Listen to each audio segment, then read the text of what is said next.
పొద్దున్నుంచి నేను ఏమేమి చేసినాను?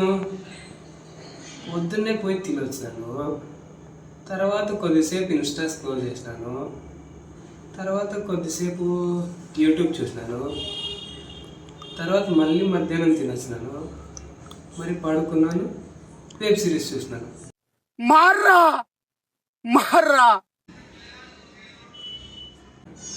అప్పుడే 8 అవుతా అన్న టైము. సరే తినడానికి వెళ్దాం. హలో హలో, లోన్ కావాలా అన్న? నాకు లోన్ ఏం వద్దన్నా. తీసుకోండి అన్న, పర్లేదు, మీ దగ్గర ఉన్నప్పుడు ఇద్దరు. కానీ నాకు ఫోన్ ఎత్తడానికి కూడా ఖాళీ ఉండట్లేదన్నా. అంత బిజీగా ఉండేవాడు మరి ఫోన్ ఎందుకు ఎత్తావరా లబ్బే నా కొడుకారే. Subscribe for more.